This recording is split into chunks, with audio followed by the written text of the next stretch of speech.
In an amazing leap forward for women's sports, women are being beaten at women's sports by other women who happen to be men.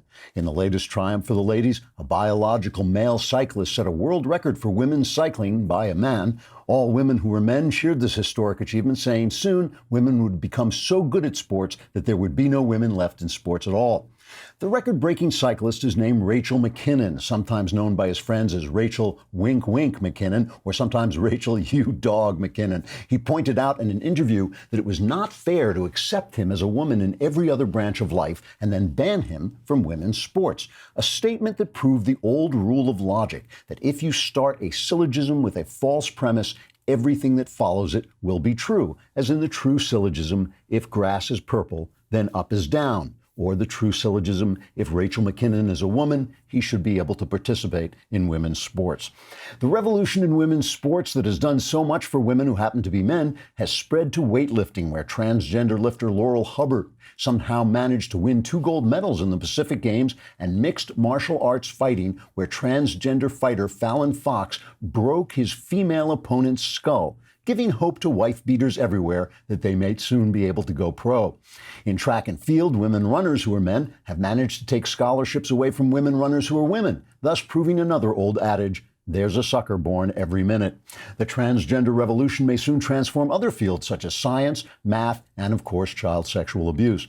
Democrats say they are so inspired by the amazing feats of women who aren't women that they may nominate Elizabeth Warren to run for president in 2020 in order to ensure we have our first woman president, Donald Trump. Trigger warning, I'm Andrew Klavan, and this is The Andrew Klavan Show. I feel hunky-dunky, life is tickety-boo. Birds are winging, also singing hunky-dunky-doo. Ship-shape, tipsy-topsy, the world is zippity-zing. It's a wonderful day, hurrah, hooray! It makes me want to sing. Oh, hurrah, hooray! Oh, hooray, hurrah! Okay, I know every time you watch this show, you're thinking to yourself, why didn't they use ZipRecruiter? ZipRecruiter likes to tell a story about Cafe Alturo's COO, Dylan Miskowitz, who needed to hire a director of coffee for his organic coffee company, but was having trouble finding qualified applicants. So he switched to ZipRecruiter, because ZipRecruiter doesn't depend on candidates finding you. It finds them for you. Its technology identifies people with the right experience and invites them to apply to your job, so you get qualified candidates fast.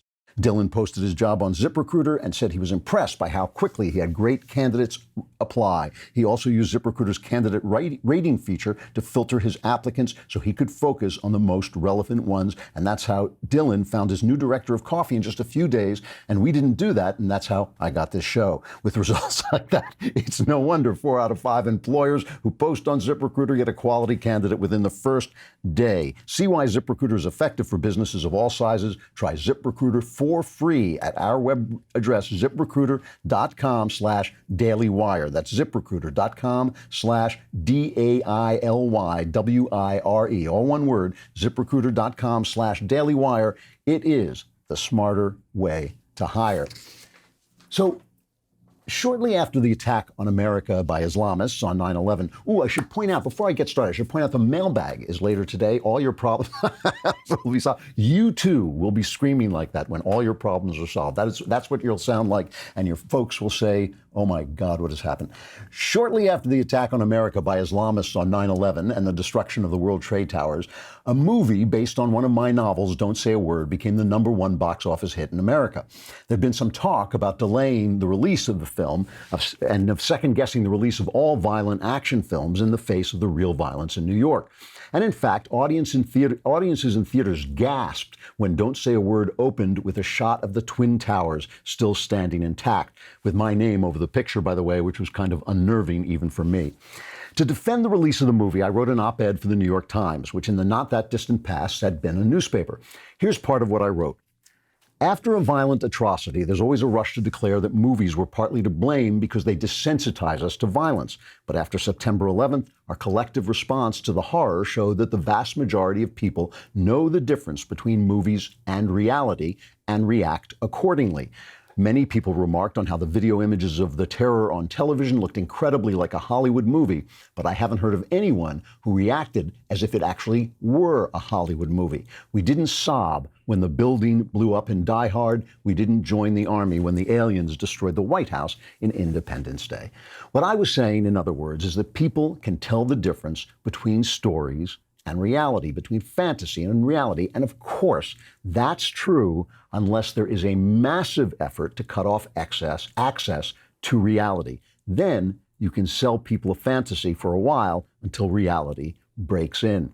At the end of World War I, many Germans were shocked that their country had surrendered while their armies were still in France because the German government hadn't told them that that outcome had been inevitable for years. That's part of the reason why Hitler was able to sell the fairy tale that they'd been winning the war but been betrayed, stabbed in the back by the Jews and others.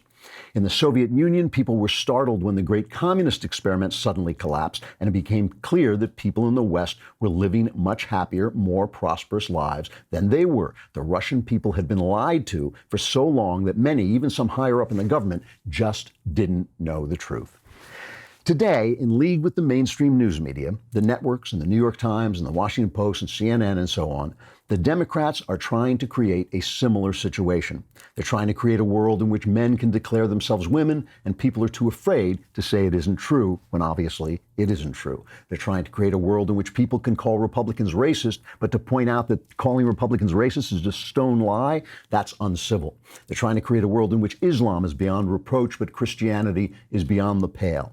And right this minute, right in front of us, they're trying to create a world in which the tyranny and criminality of Donald Trump that exists entirely in their imagination replaces the obvious reality of an outside, flawed, sometimes clumsy, sometimes loudmouth president who in no way has infringed on our freedoms or damaged our democracy at all, as far as I can tell, but if at all, to nothing like the extent Barack Obama did with his out-of-control IRS, FBI, and CIA.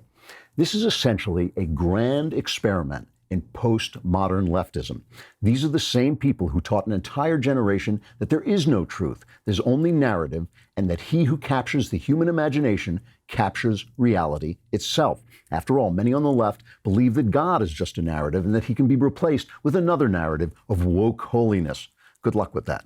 Now, of course, the left has a lot of power over the means of producing narrative in this country. They have the news media, they have Hollywood, and they have the Academy. But they don't have all the power, and they have a lot less power than they've had even in the recent past. So, what we're watching is not just a struggle between Trump and the Democrats, nor are we just watching a struggle between Trump's version of events and the Democrats' version. We're watching a struggle between, on the one hand, a fantasy in which a socialist party that opposes everything America and the West have ever stood for are heroically battling a sort of Godzilla of bigotry and hatred in Donald Trump. And on the other hand, is reality in which Trump, with all his picadillos, is the best hope we've got to preserve the best country that's ever been. So we're going to see who's going to win that. And it'll be a really interesting experiment on how much fantasy can be promoted in the face of reality. Hey, I'm still here in Memphis, Tennessee. I'm speaking at the University of Memphis, I think it is, tomorrow. Last night I was at Mississippi State. I want to thank them for their extremely warm welcome. They gave me a cowbell. It's out of reach, but they gave me a cowbell that they use to cheer on their losing football team. And it was really a great event. And it was live streamed, I think, so you can probably watch it if you like. A lot of news is breaking as I'm talking to you. And so I won't have time, obviously, to delve into that deeply because I'll want to find out more information. But President Trump just announced that he has removed the sanctions from Turkey because Turkey has declared their ceasefire against the northern part of Syria and the Kurds there. They've declared that ceasefire permanent, which would be a big win for Trump because it would mean that Turkey, he's now not opposed to our NATO ally, Turkey.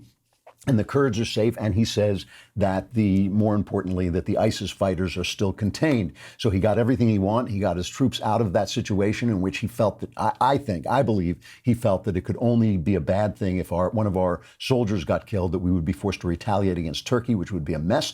And I think that that's why he pulled out, and he's wanted to pull out for a long time.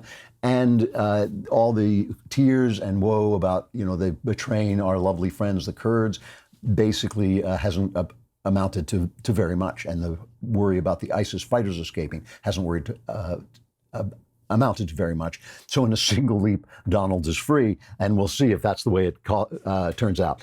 The other thing that's happening, which is more about what I want to talk about today, is that the Republicans stormed a closed-door hearing Wednesday morning to protest Democrats' impeachment inquiry, breaking up the deposition of a top Defense Department aide who was testifying about President Trump's dealings with Ukraine. And this comes after what happened yesterday, which is an amazing, amazing piece of journalistic malfeasance and an amazing attempt to sell you on a narrative that they want you to have, this fantasy narrative. And I will pick it apart. I'll pick apart the fantasy, but I also want to put forward the narrative, all right? William Taylor, the United States top diplomat in Ukraine, testified, and the Democrats leaked or released his written opening statement in which he said he became concerned in the Ukraine because he felt that diplomacy was being done by regular channels, but also irregular channels run by Rudy Giuliani. And under these regular channels, he was afraid that some lethal aid was being held up from the Ukrainians who need these weapons to fight the Russians, that he was afraid it was being held up on the condition, on the quid pro quo, as they keep saying, that the Ukrainians would investigate Burisma and the fact that Hunter Biden was working there, and other things about the 2016 election. Now, Byron York has a very good piece. Well, wait a minute.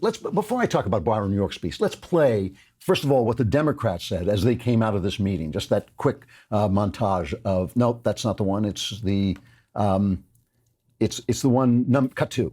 This is my most disturbing day in Congress so far. That has provided useful information that continues to corroborate what we've heard from the president's own confession, the confession co-signed by Mick Mulvaney. So this is the smoking gun they're looking for. Now, here is the way the anchors on the mainstream media played this story. This is cut number one. Today, Democrats called it the most damaging testimony to date against the President of the United States.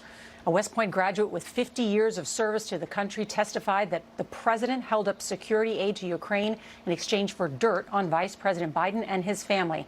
And behind me on Capitol Hill, that diplomat, Ambassador Bill Taylor, is still testifying. We begin with what the Democrats tonight are calling the most damaging testimony yet in the impeachment inquiry. Some Republicans concerned tonight, too. What the top U.S. diplomat to Ukraine said today about President Trump and about that money withheld from Ukraine. That diplomat, Bill Taylor, testifying under subpoena. President Trump's oft-repeated impeachment defense that there was no quid pro quo may have crumbled today under the weight of explosive testimony of the administration's top envoy to Ukraine. William Taylor reportedly describing to House investigators what he says the administration dangled in order to nudge Ukraine into announcing politically charged investigations. Unbelievable bias, right? They all have behind them the words explosive testimony. This is Democrat leaked information. You didn't hear the cross-examination. You didn't hear the questioning by the Republicans. You didn't hear other people who have disagreed with what he just said. None of that has been released. They only release what they want. And the Democrats release it to the Democrats, three of whom you just saw on television, who then repeat the information to you. You're being surrounded by this narrative. And in order to buy into this narrative, in order to even think this narrative is plausible, you have to have a kind of amnesia, right? You have to forget that they wanted him so defeated so badly, they spied on him using our intelligence and FBI service. They called for his impeachment before he took office, so it has nothing to do with Ukraine. They don't care about Ukraine. They only care about the impeachment. You have to forget that they used this very technique of leaking to Democrat news outlets to start the snowball rolling on this Russian collusion narrative. You have to forget all about that and the fact that it all exploded in their face. And when it exploded in their face, they tried to then roll that into an obstruction of justice narrative. They tried to misread and rewrite the Mueller report and claim that Bill Barr had done something wrong. Remember that this is an amazing thing. They claimed Bill Barr had done something wrong by withholding small parts of the Mueller report that he had to that he was forced legally to withhold. Oh my goodness, the fact that the people have a right to know, and they're behind closed doors leaking the information they want. You have to forget all that. They are depending on you being an idiot, all right? They're depending on you being they're depending on you being a character from some like old thriller where the guy wakes up and doesn't remember who he is, right? And there's a dead body next to him. That's what they're depending on you being like. Oh yeah, I forgot all about the other impeachment narratives. They're all gone. And now this one must be really, really important. Well, John Radcliffe was one of the guys who cross-examined the ambassador, and he went on with Marsh McCallan and talked about what happened. This is his first cut. Well, I read that testimony that you're talking about, his opening statement, and there were some things in there that I think provided greater detail than we had seen before from some other career diplomats. Mm-hmm. But at the end of the day, again, this was about quid pro quo and whether or not the Ukrainians were aware that military aid was being withheld. And on that most important issue, neither this witness or any other witness has provided any evidence that there was a quid pro quo, or any evidence that the Ukrainians were aware that military aid was being withheld on July 25th. And unless and until they bring in a witness who is willing to say that there was knowledge by someone that speaks Ukrainian to that fact, a quid pro quo is legally impossible. So he's saying this isn't explosive testimony. Hey, and listen, if we had been able to see it, we could have made up our own minds. That's what the Democrats don't want to happen, because it happened before during the Russian collusion thing, and it didn't work out well for them. It happened during their attempt to claim obstruction of justice. That didn't work out well. So they're making sure that you will be taken out of the process and only their fantasy will enfold you. That is what they're trying to do. And I'm seeing, mostly never Trumpers, but some right-wing writers who are saying, oh, they're wiping their brows, they're clutching their pearls. Oh my goodness, this explosive testimony, because they're wrapped up in this narrative. Let me take a moment here to welcome a new sponsor, and I love welcoming sponsors that I have been using for years, even before they were sponsors. This is Eero. They are a company, a Wi-Fi company that boosts the Wi-Fi in your home. I have out in the back in my patio, I have this little outhouse. It really is the size of an outhouse. That's where I do my writing. When I go out of the house and I lock myself in this little tiny shed and I do my writing there, and I need my Wi-Fi. I need to be able to do research. I need to be able to check on things. I need to be able to know what I'm doing. And I just was not getting Wi-Fi. So I put in this Eero, E-E-R-O, and it boosts the Wi-Fi. And now my Wi-Fi is absolutely perfect. It really is. It starts at just $99. Eero blankets your whole home with fast, reliable Wi-Fi. It truly does. It sets up in just minutes. If I can set it up, you can set it up. It plugs right into your modem or modem router box, and you manage it from an app on your phone. It really is cool. The app lets you pause the Wi-Fi for dinner if you want, get alerts if any device attempts to join your network.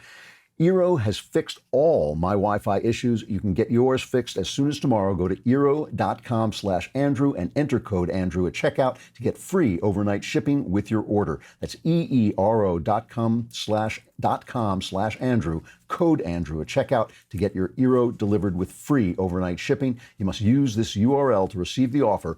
Eero.com/Andrew, code Andrew. If you have this problem, if you have this Wi-Fi problem, use this thing. It fixes it. That's all you got to know. And it's inexpensive, and you never think about it again. So let's hear the other thing that Ratcliffe says about this, the whole process, and the fact that, really, really, Adam Schiff is a modern Joseph McCarthy. This is not an exaggeration. He is basically sending out half information, false information, trying to twist the narrative, and the press is just going along with it, as they did with McCarthy. Everybody believed in McCarthy. Nobody stopped him until finally the army shut him down. Really, that's who it was. They give credit to the press and Edward R. Murrow, but really he was already on the way down by that time. I don't know who is going to stop Adam Schiff, but Adam Schiff is doing a truly, truly bad thing, and it is even made worse by the fact that the press supports him. Here is Ratcliffe talking about it. It changes every day, Martha. We don't know because they haven't made up their minds. This is Adam Schiff changing the rules literally day to day based on what's happening. We don't know witnesses that are being called and what they're going to be focusing on. It really depends on what they hear. Again, this is an abuse of power. This is us finding out when we walk in the door what the rules of the day are going to be for that particular witness.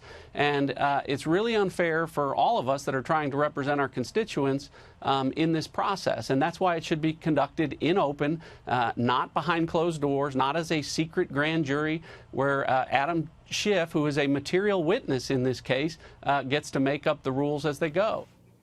That's right. Schiff is a witness because he saw the whistleblower and then lied about it. He saw him before anybody else and then lied about the fact that he did. Byron, New York, I wanted to talk briefly about this Washington Examiner piece where he says that Trump had 5 reasons for holding up lethal aid to the Ukraine. And just remember, Remember that Obama gave them no aid to fight the Russians with. The Europeans are not giving them any lethal aid. We are supplying them with arms to defend themselves. We're the only ones doing it. And he points out that Trump doesn't like foreign aid. He's always trying to hold it up to all kinds of different countries, and then Congress kind of forces him to go through with it. But he doesn't like giving money to other people.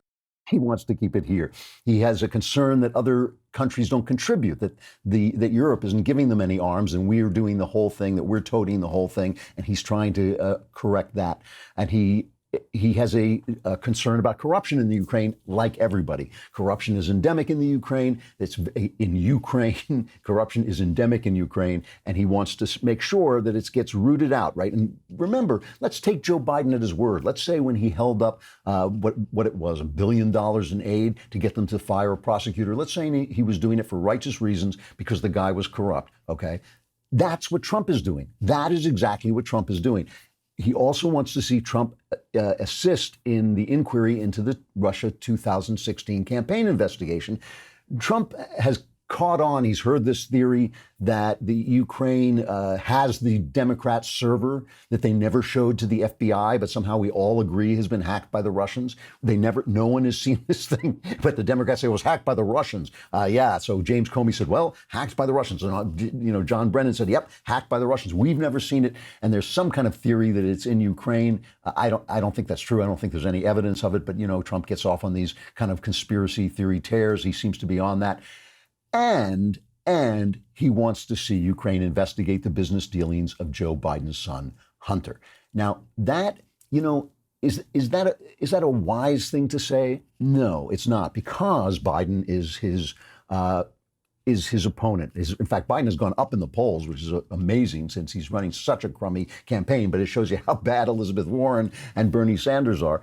But I don't think Trump is really afraid of Joe Biden. I don't think Biden can beat Trump, and I don't think Trump thinks he can beat him. But he gets these things, he gets these sticks in his teeth like a dog, and he won't let it go. He thinks this was corrupt, and he thinks this should be investigated. It's unwise. Is it impeachable? Are you kidding me?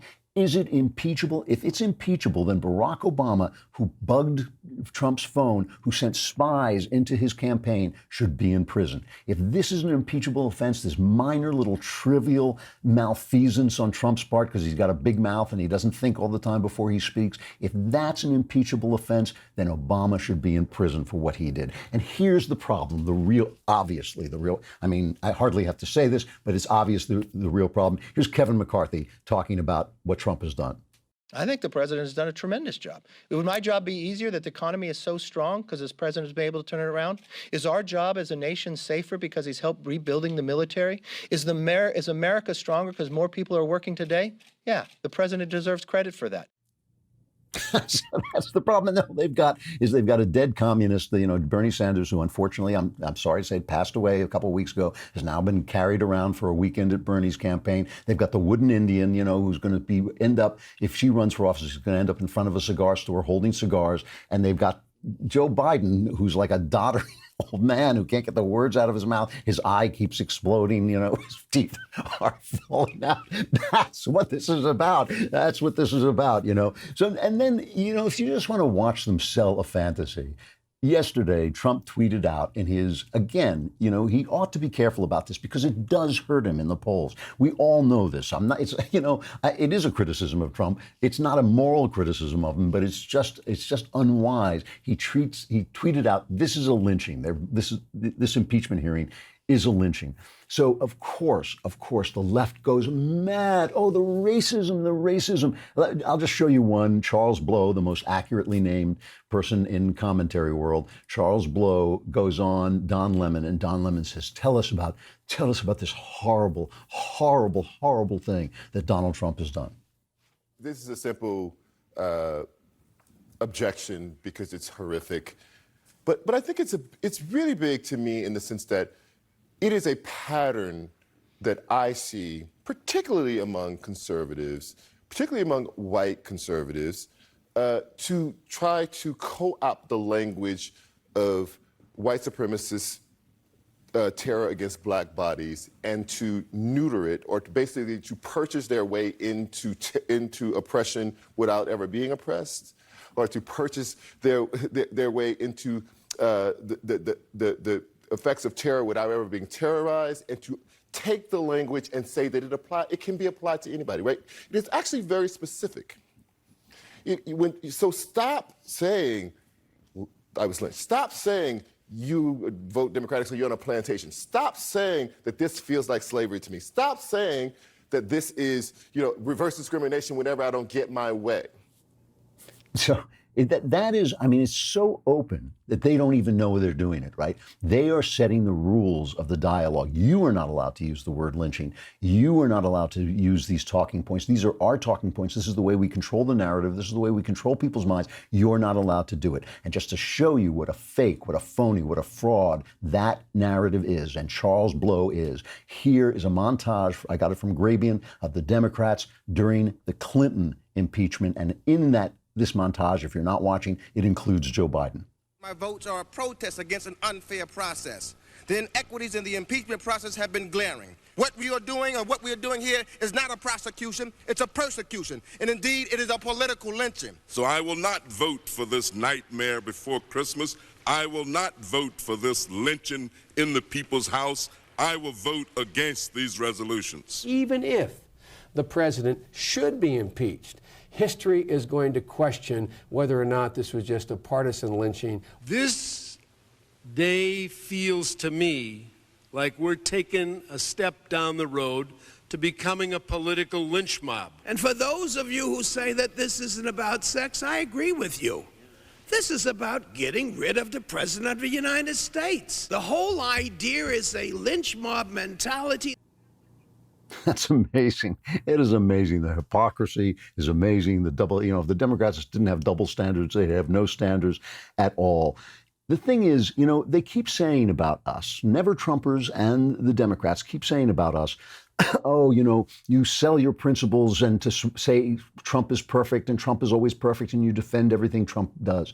Well, you listen to the show and you know that's not true. I mean, that's not what I think at all. What I think is that Trump is better than they are. I think Trump has his flaws, but he is doing a good job and he's preserving some semblance of the founding principle of limited government so there's more individual freedom. Name one Democrat, all the ones they talk about as being moderate, name one Democrat who wants to limit the power of the government, who wants to limit the power of government and preserve your freedom. Name one. Name one who doesn't sit around and say that transgender child abuse is child abuse. Name one who calls it out. Name one who says that killing a baby before it's born, even moments before it's born, is an atrocity. Name one. None of them say it. Trump says all those things. He stands up for all those things. Is he flawed? Yeah, of course he's flawed. When I go and talk to Trump supporters, even the people who love him say, oh, I wish he'd tweet less. He probably shouldn't have said that thing about lynching. We know that hurts him. We know that hurts him with black people. And it's too bad because he's doing a good job for black people too, and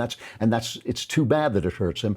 We all wish he didn't have flaws, but he's better than they are. And there's only two choices. He's doing a good job. That's not a fantasy. That's reality.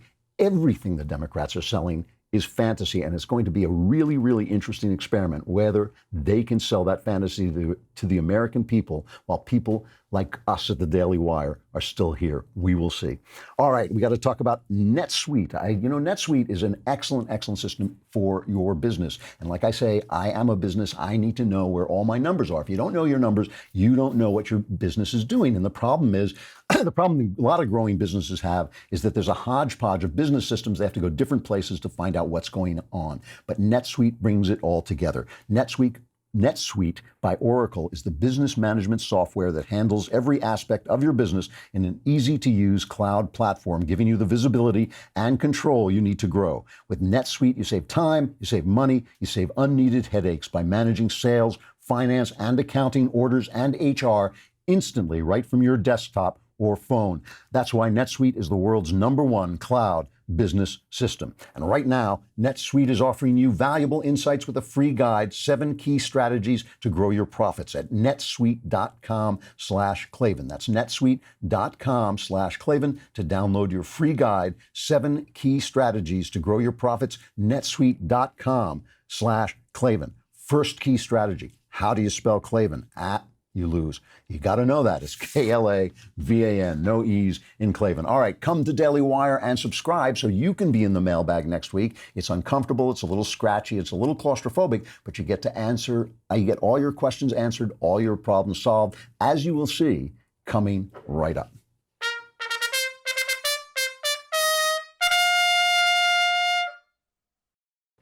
Mailbag.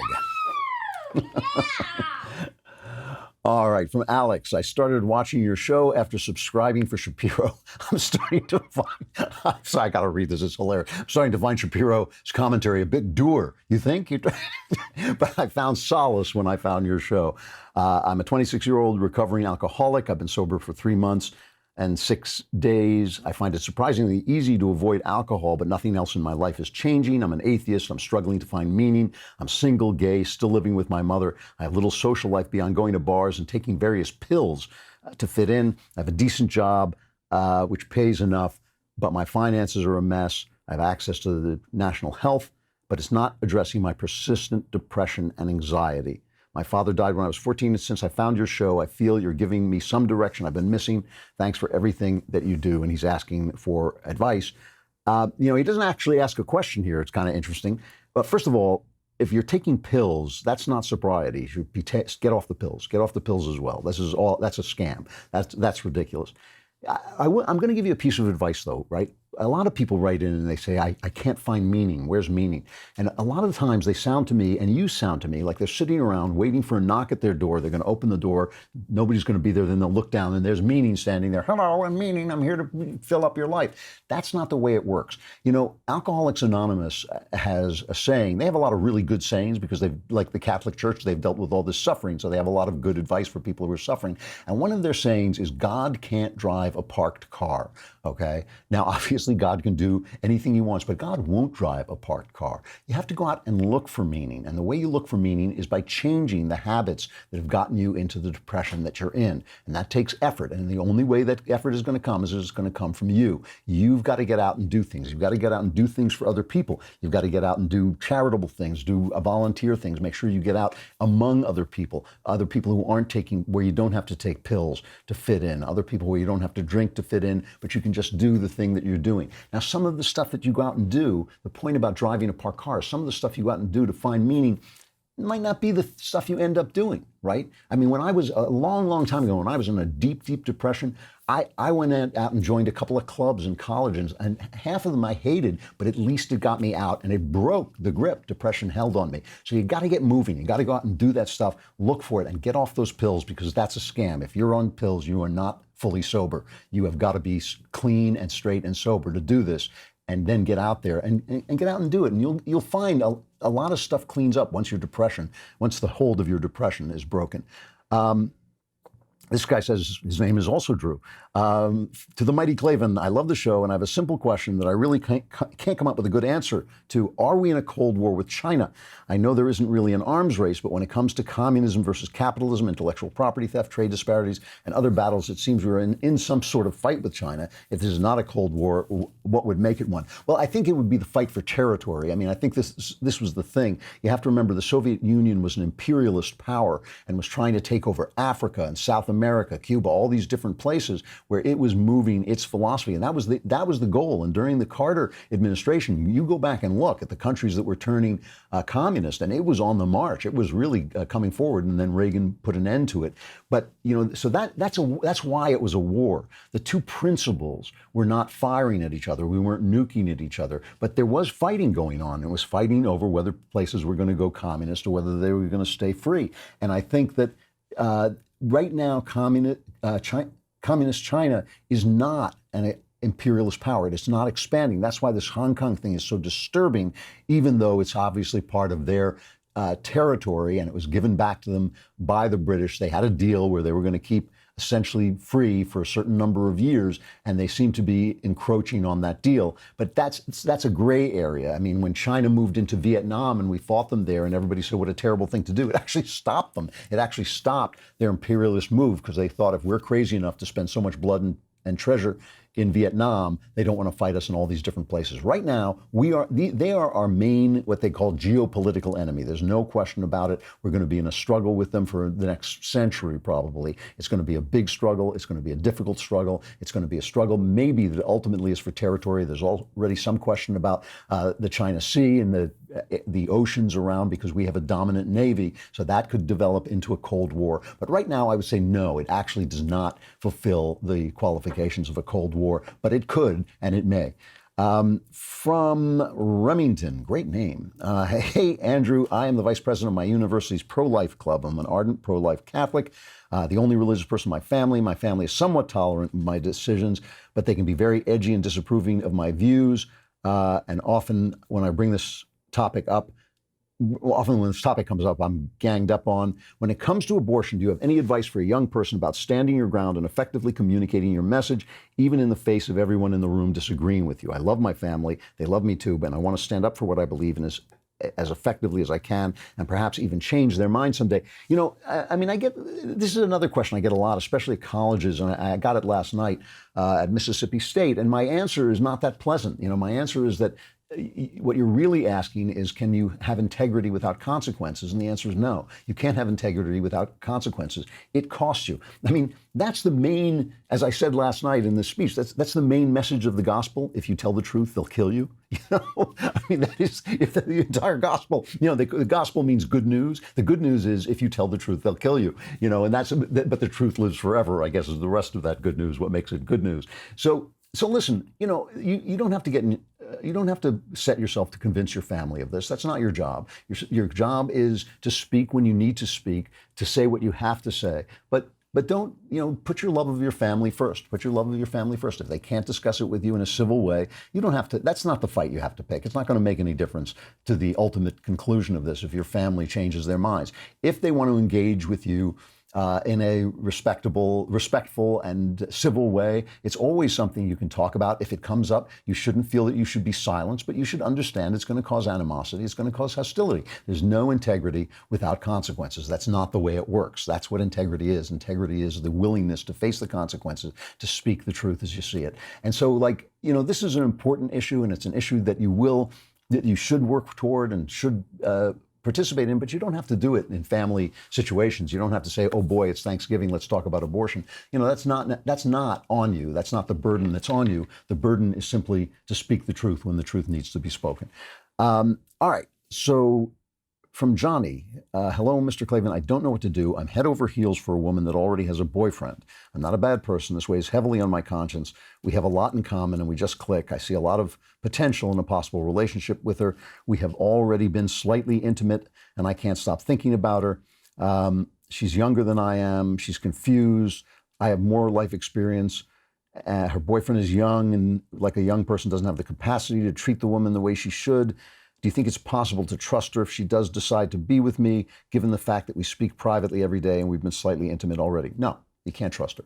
Of course you can't trust her. You can't trust yourself. I mean, you're not doing the right thing either, but she's certainly not doing the right thing. If she cheats on this guy with you, she'll cheat on you with somebody else. That's almost guaranteed. And even if it's not guaranteed, how will you ever know? You're not in love, you're in lust. You have a thing for this girl. I get it. You know, you're hot for her. I get it. But still, you're doing the wrong thing. And having a conscience, being bothered by something doesn't make you a good person. Doing the right thing is what makes you a good person. You know, it's like, yeah, I killed that guy, but I feel bad about it, so I'm a good person. No, you're doing the wrong thing. You're cheating on somebody, and she's cheating on somebody, and that's who she is. She is a cheater, and she'll be a cheater when she's with you. And what you really seem to be saying is that you have more money than this guy, so you're more appealing to her. And that's a question about her character too. But the character that I would be worried about is yours. I'd be worried about, you know, what you're doing here, because this is just, you know, you lust after somebody, and so you're doing the wrong thing, powered by lust.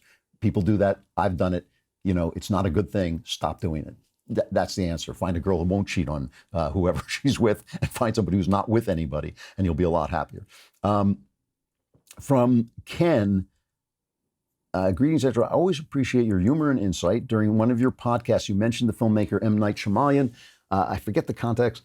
You talked about how much you liked The Sixth Sense. Then you mentioned The Village, and I didn't like that film. Why? I love that film. I thought it worked very well. The mood, the monster, the ending, the whole trip, and the fantastic score. Please explain why it didn't measure up. Well, I found it hackneyed. I found it disappointing. I found it unbelievable. I found the twist ending forced. I thought Shyamalan made a key mistake.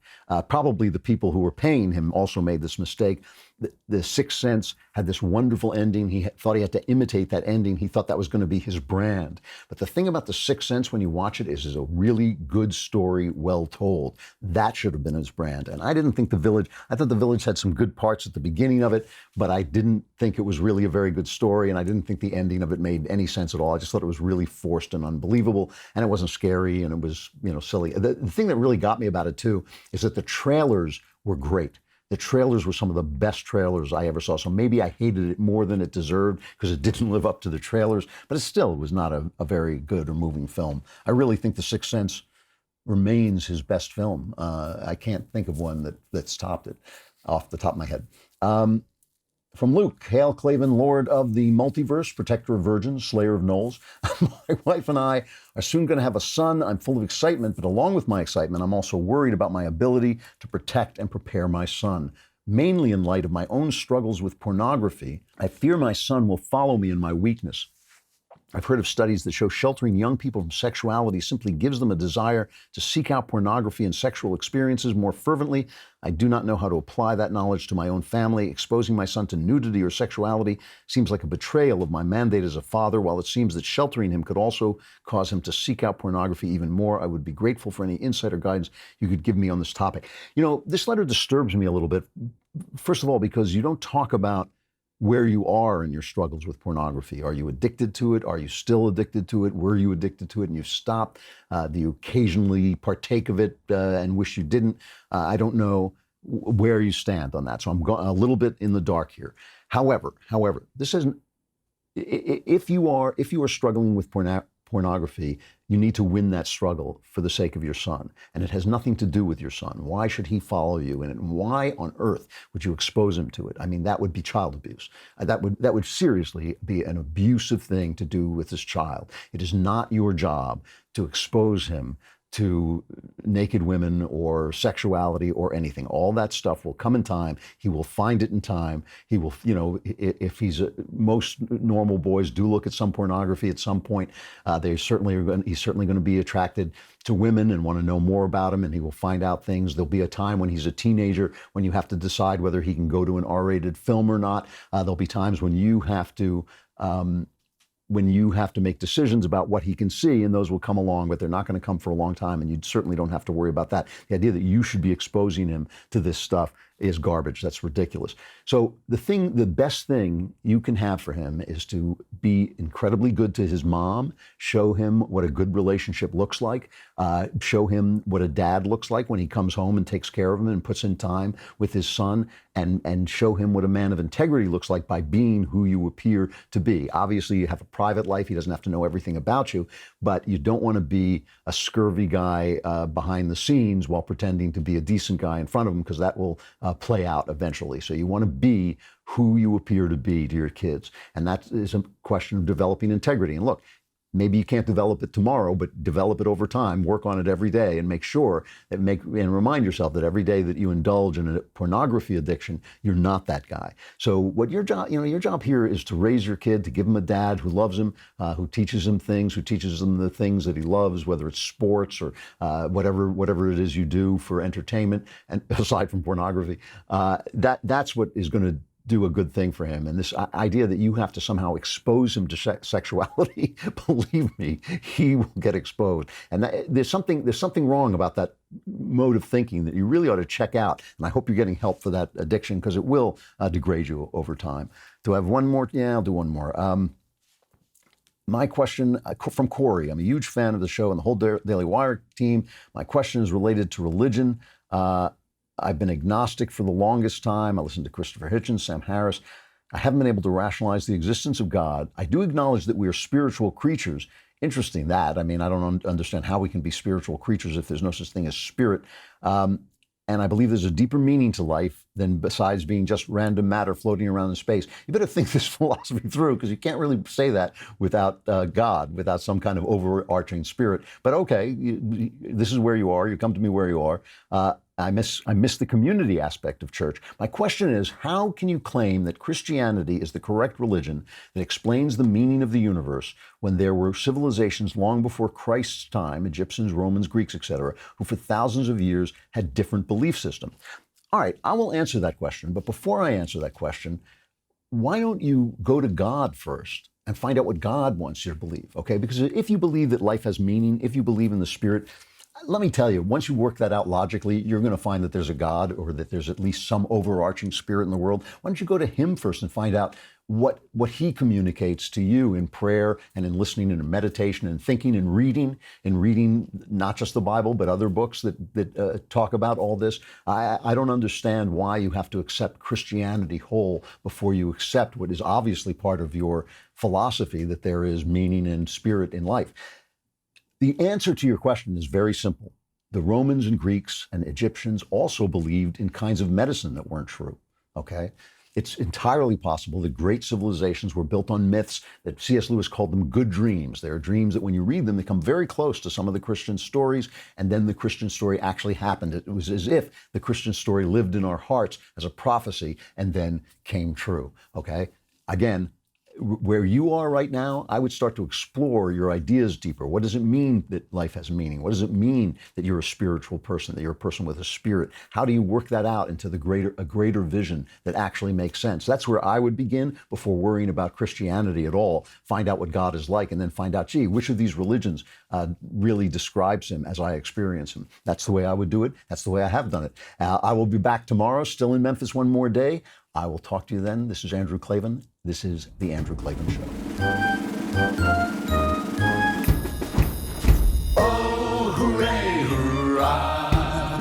The Andrew Klavan Show is produced by Austin Stevens and directed by Mike Joyner. Executive producer, Jeremy Boring. Senior producer, Jonathan Hay. And our supervising producers are Mathis Glover and Robert Sterling. Assistant director, Pavel Wydowski. Edited by Adam Sayevitz. Audio is mixed by Mike Cormina. Hair and makeup is by Jesua Alvera. Animations are by Cynthia Angulo. And our production assistant is Nick Sheehan. The Andrew Klavan Show is a Daily Wire production. Copyright Daily Wire 2019. President Trump referred to the impeachment inquiry against him as a lynching, and the left is absolutely furious that the man that they've called a Nazi for the last 3 years would ever consider referencing racial violence in his metaphors. We will use our high tech to examine the history of high-tech lynchings. Check it out on The Michael Knowles Show.